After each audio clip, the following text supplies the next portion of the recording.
उचित चूक किए की करत सुरत सै बार हिए। ये उसकी बात कह रहे जिसने ब्रह्मकुमारी पर चूक हो गई, ये उसकी नहीं कह रहे जो सुन के चूक करेगा। उसके लिए फिर नाम के बल से अपराध करने वाले को नामापराध लागू हो जाता है उस पर। कानून कानून है। अब ये जो भागवत धर्म का बोले, इसमें किसी भी निमित्त से प्रमाद हो जाए तो वो कर्तव्य से च्युत नहीं होता। जैसे जीटी रोड बड़ा है, खाली है, आंख मूंद के चलो तो गिरोगे नहीं, बहुत प्लेन जीटी रोड। ऐसे ये बिल्कुल जो मार्ग भगवत प्राप्ति का भी बता रहे हैं भागवत धर्म का, बोले इससे आंख बंद करके दौड़ने पर भी कोई गिरेगा नहीं, अर्थात इस मार्ग में पतन है ही नहीं, गिरने का तो कोई सवाल ही नहीं। इसको कहते हैं भागवत धर्म। तो बोले भागवत धर्म करने वाले के लिए नियम नहीं है कि कोई विशेष प्रकार का कर्म करे। बहुत ध्यान से सुनो, वो शरीर से, वाणी से, मन से, इंद्रियों से, बुद्धि से, अहंकार से, अनेक जन्मों अथवा इस जन्म की आदत से, स्वभाव से जो जो करे यत करोषि, वो सब परम पुरुष भगवान नारायण को समर्पित कर दे, बस इसी से भगवत प्राप्ति हो जाएगी। शुरू करो। कई बार चर्चा कर चुके हैं, यही साधन आगे बढ़ाता है। सिद्ध बनने की कोशिश जल्दी मत करो, यहां बल्कि जल्दी सिद्ध हो जाते हैं। अरे क्या समर्पित करना, हम तो समर्पित ही है। सही ढंग से समर्पित हो जाओ तो ये निकलेगा नहीं कि हम समर्पित हैं। वो प्रभु कहेंगे ये मेरा है। हमें क्या, हमें तो सिर्फ इतना कहना है कि हमारे आप हो, बस। समर्पित है कि नहीं वो तो तुम जानो, हम क्या जाने, क्योंकि समर्पण का तो आपको स्वीकृति करनी हो, आप जानो कितना है, हम क्यों कहें। हमारा हर मिनट, हर सेकंड, हर चेष्टा आपके चरणों में समर्पित होगी। अब यहां देखिए, प्रातः से उठो और एक एक घंटा का समर्पण शुरू करो। अभी बहुत जल्दी साधना के सोपान की ऊंचाई पर आ जाओगे, आप पक्का मान लो, लेकिन वही कर पाएगा जिस पर भगवान की कृपा, जो हम कह रहे हैं। एक एक घंटा का समर्पण, वो भजन हो, नौकरी हो, किसानी हो, खान पान हो, शौच स्नान का समय, जो भी समय आपका गया, फिर से ध्यान से सुन लो, इसमें तर्क मत करना। शरीर से, वाणी से, मन से, इंद्रियों से, बुद्धि से, अहंकार से, अनेक जन्मों की आदतों से, एक जन्म, इस जन्म की आदत से, स्वभाव से, अहंकार से जो जो भी कर्म हो रहे हैं, वो सब परम पुरुष भगवान नारायण को समर्पित कर दो। इसे भागवत धर्म कहते हैं। इसका फल होगा भगवत प्राप्ति। कायेन वाचा मनसेन्द्रियैर्वा बुद्ध्यात्मना वानुसृत स्वभावात् करोति यद यद सकलम परस्मै नारायणायेति समर्पयेत। ये जब घर से भागे थे और गुरु शरण में हुए थे, तब से अनुष्ठान ये प्रारंभ उसी समय से हो गया था, क्योंकि श्रीमद् भागवत की कृपा बचपन से रही। घर में शाम के रोज भागवत की चर्चा, पर जब वैराग्य भाव में आए तो उनका इसका अनुष्ठान होना चाहिए। ये भागवत धर्म है, और बस ये शुरू कर दिया था। एक एक घंटे का शुरू किया था। जैसे सुबह 7 से 8 बजे तक नाम जप करते हुए शौच स्नान इस सब का, 8 बजे हे करुणा निधान भगवान, 7 बजे से 8 बजे के समय में जो भी कर्म बनाओ आपके चरणों में समर्पित। ठीक, अब 8 बजे से 9 बजे तक जो, फिर धीरे धीरे, ये हम आपको बिल्कुल अक्षरशः वैसे बता रहे जैसे किया, धीरे धीरे शयन तक। जब शयन से सुबह उठे तो रात्रि में सोने का जितना समय था, 6 घंटे, 5 घंटे, 4 घंटे, हे प्रभु आपके चरणों में ये सभी समर्पित। अब इसका फल ये हुआ कि कुछ समय बाद हमारे अंदर जलन शुरू हुई और जांच होनी शुरू हुई कि हमारे कर्मों में त्रुटि कौन सी है। उन त्रुटियों का समाधान शुरू हुआ। प्रभु से प्रार्थना, हे प्रभु देखो ये गंदी बात थोड़ी आपको समर्पित होती, देखो मेरे मन में गंदी बात चल रही, मेरे मन में ऐसी बात आ रही। कृपा हुई, जांच शुरू हुई, गंदगी निकालने की प्रार्थना हुई। धीरे धीरे धीरे फिर जब मन, तन, प्राण, अहम ये जब समर्पित हो गए तो फिर बंद हो गया। जब घर का जाया हुआ चेहरा हो जाता है ना, उसको फिर वो पेमेंट नहीं है, वो समर्पित है, फिर वो ये सब बंद हो जाता है। इतने से इतने राधा वल्लभ अर्पणम मस्तु, अब कुछ रह ही ले गया तो क्या अर्पणम मस्तु। अब तो राधा वल्लभ जी खुद अर्पणम मस्तु हो गए, तो अब क्या अर्पणम मस्तु, राधा वल्लभ जी अर्पणम मस्तु। अब यही राधा वल्लभ जी का ही राज्य है, तो अब अर्पण क्या करना हो, तो बैठे हुए सिंहासन पर। ये सिद्ध, वही हम पहले कही कि सिद्ध ही मत झाड़ो। अगर आपकी स्थिति भगवदाकार नहीं है तो आपको ये साधन बहुत बढ़िया है, बहुत बढ़िया। चतुरासी जी का पाठ किया, राधा वल्लभ जी, सेवा की, राधा वल्लभ जी, रसोई अमन या राधा वल्लभ जी, किसानी की 5 घंटे, भूल गए आप 1 घंटे में, 1 घंटे में कहां देखे, तो 5-6 घंटे में एक बार पूरा थोक में जमा कर दो। 8 घंटे ड्यूटी की, हे प्रभु 7 बजे से गए थे, देखो 8 घंटा ड्यूटी, 8 घंटे के समय में जो भी क्रियाएं चेष्टाएं हुई, नाथ आपको समर्पित है, आप इस समर्पण वृत्ति से प्रसन्न हो जाइए और अपनी शुद्ध भक्ति प्रदान कीजिए।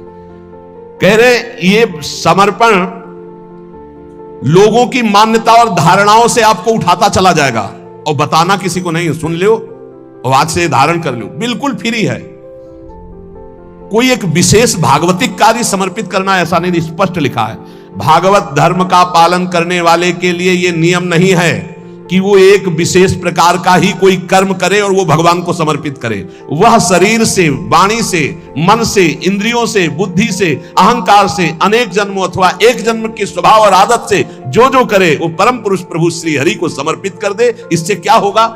आप समर्पण करते रहिए, आपकी स्थिति लोगों की मान्यता और धारणाओं से ऊपर हो जाएगी। कह रहे वो दंभ से नहीं, नाटक नहीं, वो स्वयं उसके अंदर ऐसे भाव जागृत हो जाएंगे। एवं व्रता स्वप्रिय नाम कीर्त्या जाता अनुरागो द्रुत चित्त उच्चई हसत्यथो रोदति रोति गायत उन्माधवन नृत्यति लोक बाह्या। ये समर्पण रंग लाएगा। क्या लाएगा? अब नाम में प्रीति होने लगेगी, राधा राधा राधा। उसको हृदय में अपने प्रीतम के नाम कीर्तन में स्वाद मिलने लगेगा, नाम में प्रीति होने लगेगी। नाम में जो ही प्रीति हुई तो अनुराग उत्पन्न हुआ, अनुराग का अंकुर जब आया तो चित्त द्रवित हो जाता है।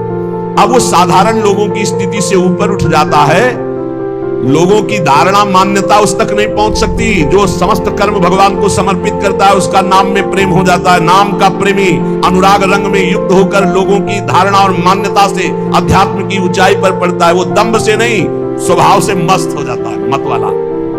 अब वो कभी खिलखिलाकर हंसता है, कभी फूट फूट कर रोता है, कभी ऊंचे स्वर से भगवान को पुकारता है, कभी मधुर स्वर से भगवान नाम कीर्तन गुणगान करता है।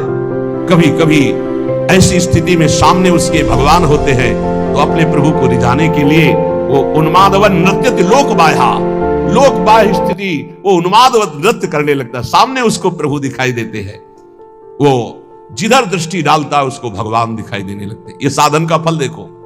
खम वायु अग्निम सलिलम महिम च ज्योतिंष सत्वानि दिशो द्रुमादीन सरित समुद्राश्च हरे शरीरम यत्किंच भूतम प्रणमे धनन्यः। आकाश की तरफ देखता है तो उससे भगवान वायु, अग्नि, जल, पृथ्वी, ग्रह, नक्षत्र, प्राणी, दिशाएं, वृक्ष, वनस्पति, नदी, समुद्र, सब का सब भगवत स्वरूप उसे दिखाई देने, क्योंकि भगवत स्वरूप है। सभी रूपों में अपने आराध्य देव को प्रकट रूप से देखकर, चाहे जल सामने आए तो जल रूप भी भगवान, वायु स्पर्श करे, हाँ मेरे भगवान मेरा आलिंगन कर रहे हैं। जिधर दृष्टि जाती भगवान वो अनन्य भाव से भगवत भाव में डूबा हुआ सबको प्रणाम करता है। भक्ति परेशानुभवो विरक्ति रन्यत्र चैष त्रिक एक कालः प्रपद्यमानस्य यथा स्नतः स्युस् तुष्टि पुष्टि क्षुदपायोनुघासम। आहा, जैसे भोजन करने वाले को प्रत्येक ग्रास के साथ तुष्टि, पुष्टि, क्षुधा निवृत्ति तीनों एक साथ होते हैं, ऐसे ही एक एक मिनट जो भगवान को समर्पित करता है, नाम जप करता है, उसको भजन के प्रत्येक क्षण का प्रभाव, संसार से वैराग्य, प्रभु में प्रेम और अपने स्वरूप का ज्ञान तीनों एक साथ हो। तुष्टि, पुष्टि, क्षुधा निवृत्ति, संसार से वैराग्य, भगवान में अनुराग, अपने स्वरूप का ज्ञान, तीनों एक साथ बढ़ते चले जाते हैं। एक एक क्षण भगवान को समर्पित करता है, भगवान नाम जप करता है। यही जीवन का सार है। सत्संग का मनन किया जाए, मनन से बहुत जल्दी हृदय पवित्र होता है। रोज जो सत्संग सुनते हो अगर कई बार इसे सुनो और मनन करो तो बहुत लाभ मिलेगा। सार सत्संग का, जिन प्रभु की तुम शरण में हो यही अखिल कोटि ब्रह्मांडों के ईश्वरों के भी ईश्वर है, कोई अन्य आश्रय लेने की जरूरत नहीं। ऐसे प्रभु हमारी प्रियाजू के प्रेमाधीन है, इसलिए हम सदैव गरजते रहते हैं प्रियाजू के बल से, गोरे चरणारविंद की ठसक से रहते हैं। जिसको ये ठसक प्राप्त करनी है वो एक एक मिनट प्रभु के चरणों में समर्पित कर दे। भूल हो जाए तो जितनी देर भूल हो जाए उस भूल को भी समर्पित कर दे। एक एक क्षण समर्पण करने का फल मिलेगा। प्रभु की नाम में रुचि, प्रभु की लीला कथा में रुचि, इसका फल होगा आपकी स्थिति अध्यात्म की ऊंचाई पे आ जाएगी। कभी आपको इतना आनंद आएगा कि आप लुटते लुटते हंसते रहेंगे, कभी इतना आएगा कि रुदन आ जाए, कभी नाचने का मन होगा, कभी गाने का, वो एक दिव्य उन्मादमय स्थिति। और कभी ऐसी स्थिति जिधर देखो मेरे प्रभु तो सबको दंडवत कर रहा है, स्त्री हो, पुरुष हो, जड़ हो, चैतन्य हो, पापी हो, पुण्यात्मा हो, सबको नमस्कार, सबको प्रणाम कर रहा है। यही महाभागवत स्थिति भगवान अजित को जीत लेती है। इसलिए निरंतर नाम जप करते हुए अपने चित्त को प्रभु में लगाओ, यही जीवन का परम सार है, इसी में परम सुख है। शेष चर्चा आगे। श्री राधा वल्लभ।